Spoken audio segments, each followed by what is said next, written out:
Hey guys, I'm Bhagat Singh from Secure.com. Just take a big breath and become more present. If you are depressed and you are having a hard time being present, then just take a moment to tell yourself that it's all right. By depressed, I just mean if you're sad or not feeling well. I don't mean if you have clinical depression. If you have that, then you should probably consult somebody who is, more knowledgeable on that.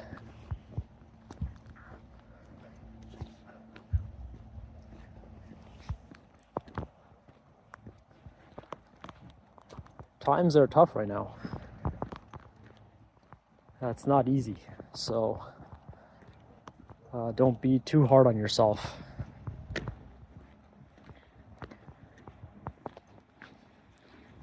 If you find that you're not able to be present in the moment, if you're not able to focus, then accept that state as it currently is. Just take a moment and calm your nerves. Take a deep breath.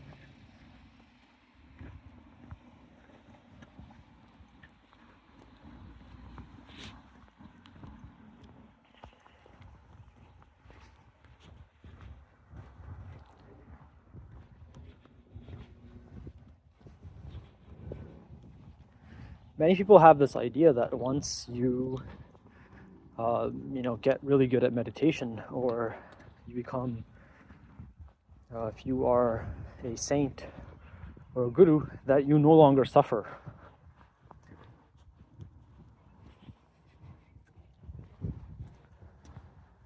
There is this incident of Guru Gobind Singh Ji when his whole family is essentially destroyed, killed off by the Mughals, and he's in Machiwada, the jungles of Machiwada, and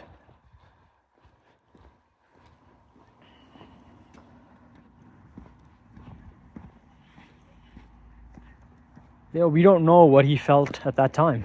Many people think that he didn't feel anything. He was just happy with whatever was happening. That's not how it works. The human body doesn't work like that. The human body is like a machine. It's going to do what it's programmed to do.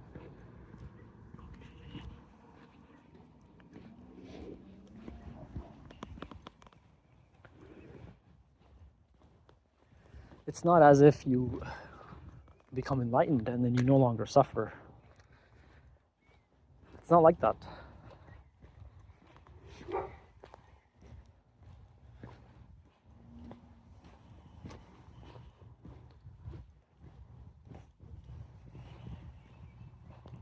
Enlightenment doesn't mean that you no longer suffer. It doesn't end your suffering, even though that's what they say. So in spiritual texts, you'll find many quotes where they will say that meditate and your suffering will end.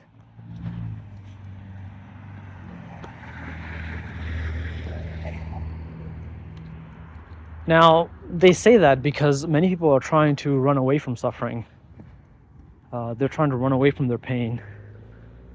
So it's a way to get them to meditate, to let them know that their suffering will end. Now, that type of suffering does end. The type of suffering that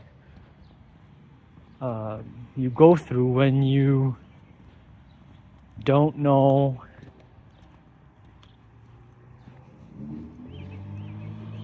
the type of suffering that you go through when you are asleep, let's say, is very different from the kind of suffering that the saints experience. There are some notable differences. So let's talk about these. So the first difference, and probably the biggest difference, is that when the saints suffer, they don't see it as something to run away from. When the saints suffer, they don't think that this is something that they need to get away from.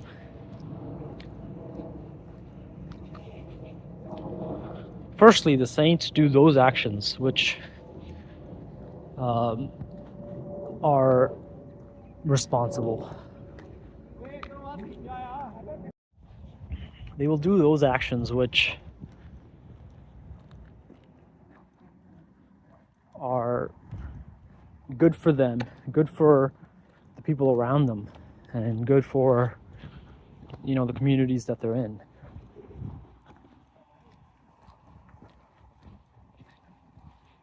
They try to do those actions which are good for, life as a whole.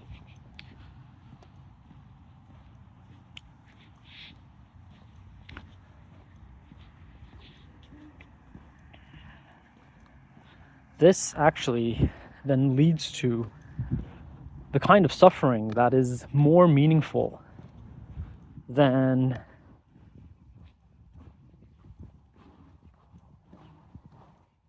the suffering that comes from meaningless actions, right? The suffering that comes from drug abuse is very different from the suffering that comes from losing your whole family, in multiple battles against tyrants.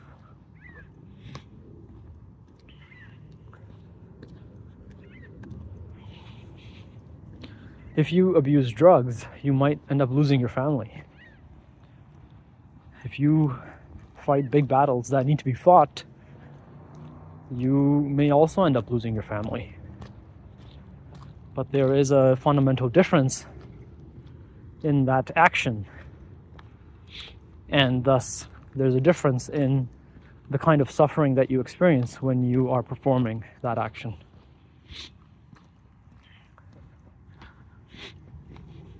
So first, they don't think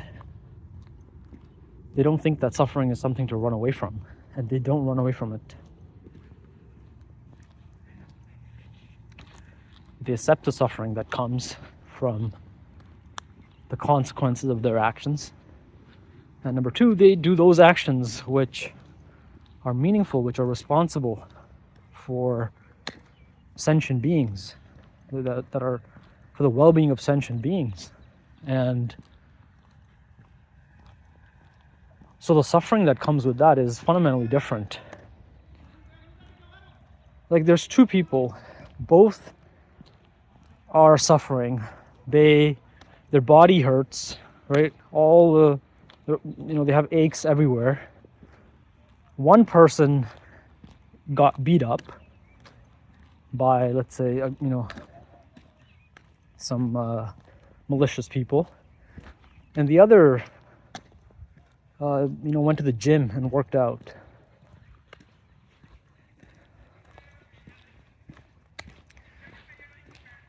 The perception of the suffering there is very different.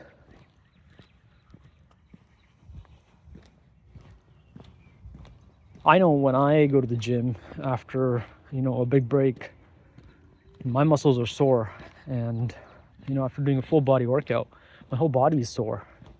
It's kind of aching. That is a very different feeling. That's not perceived as normal. The suffering which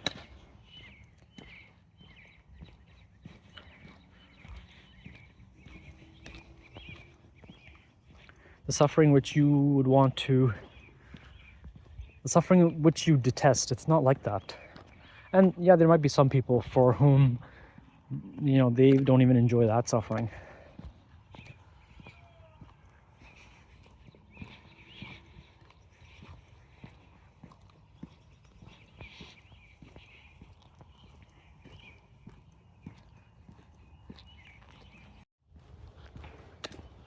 So there's the acceptance,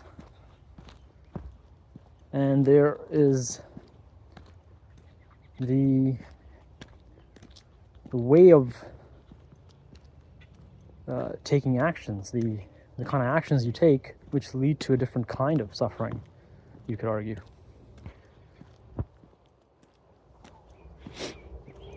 And then there's also suffering that comes from resisting suffering, from resisting pain. Let's say you got beat up by a malicious group of people, and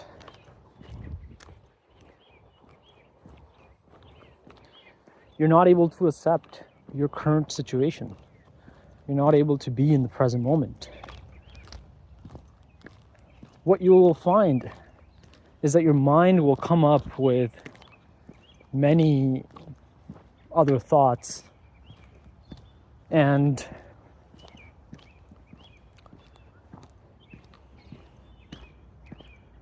the mind is built in such a way that it'll ensure that you suffer that event for the rest of your life if you're not careful. Your mind is built in such a way that if you are not careful, if you're not alert,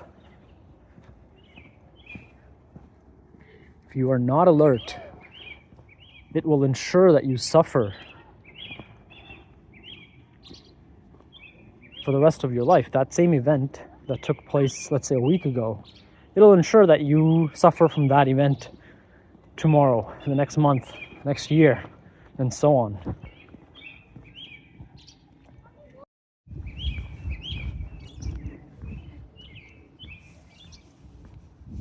Acceptance, responsible actions.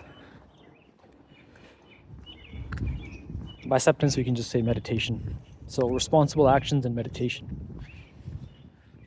It all boils down to Seva and Simran. Responsible actions and meditation.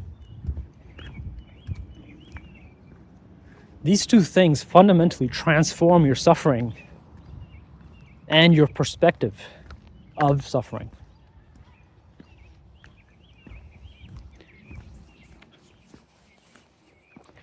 So when in scriptures they say that you don't suffer, when you meditate, you don't suffer, it is true. That type of suffering that you were experiencing when you were asleep, you don't suffer that. So when Guru Gobind Singh Ji was there in Machiwada, and he saw his two elder children get cut to pieces in the Battle of Chamkaur, and then when he heard the news of his younger children and his mother, when he heard the news of their death and their execution,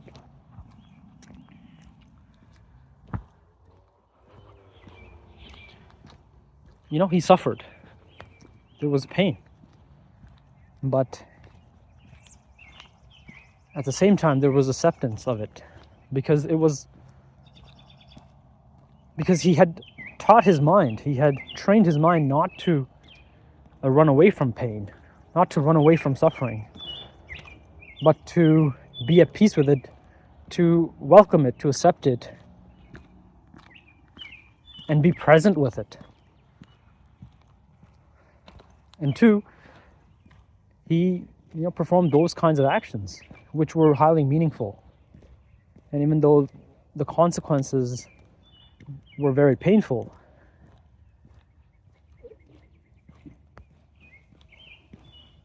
there was a great deal of meaning attached to those actions. There was a great deal of contentment and satisfaction having fought the battles that he did.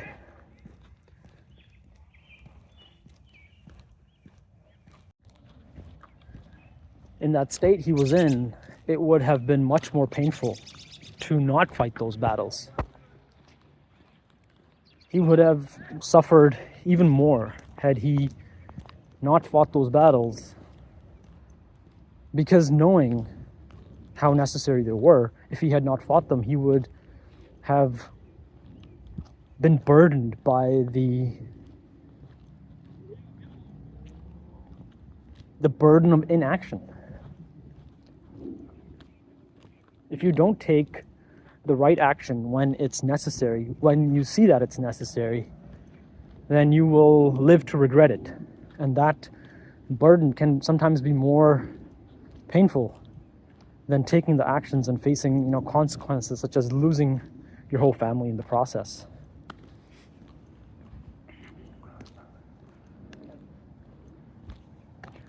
Honestly, I don't know what it's like to see your children be slaughtered. I don't know. So what I'm saying is not, take that with a grain of salt. Well, it may not be 100%.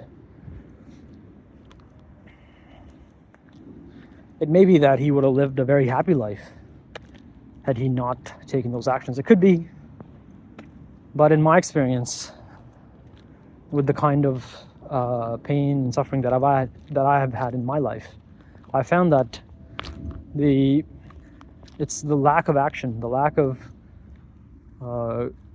right action, causes more suffering than if I just take that action. In the long term, of course. So in the short term, definitely, in the short term, you will see that, responsible actions, they can be very painful in the short term. But in the long term, that's the best outcome. That's the best thing that you could have done. That's the least amount of pain that you could have created for yourself and for others.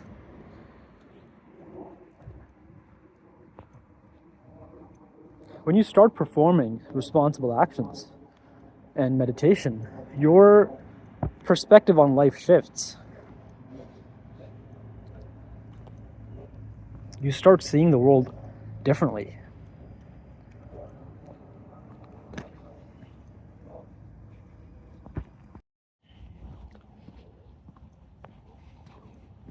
You start becoming more present and more peaceful with whatever is happening.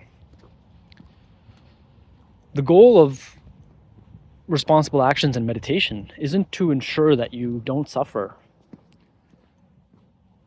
It's to make it so that you look at suffering differently and you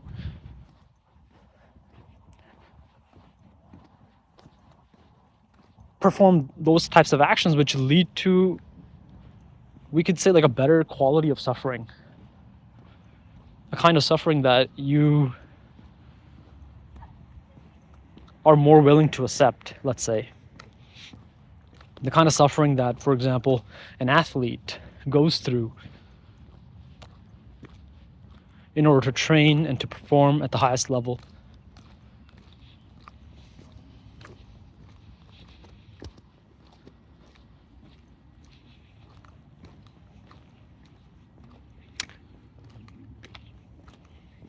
So enlightenment doesn't mean you don't suffer. It means that you view suffering differently.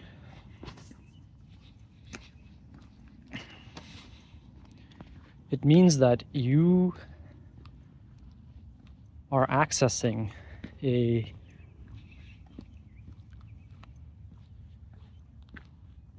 something within you, something that's there, that is not swept away by suffering, that you're not trying to run away from because it's too much and you can't handle it.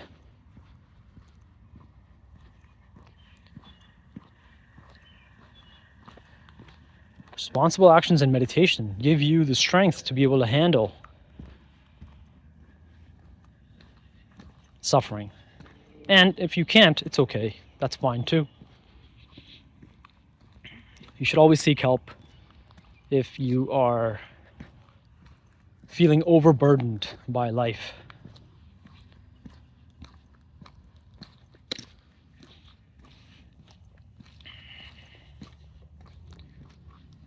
Because, yes, you will become stronger, but that doesn't mean that you can just lift any weight. So you should always seek help if you are, being made to lift more than you can lift. If you're being burdened by more than what you can lift.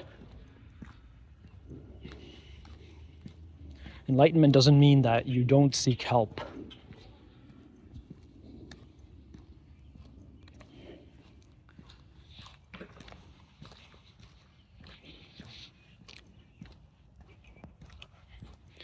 Alright guys, that's all for today.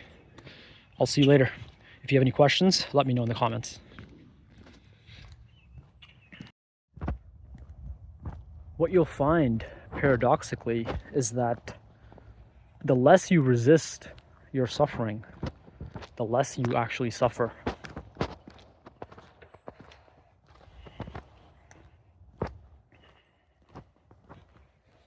The more you accept your suffering, the more peaceful and happy you will become.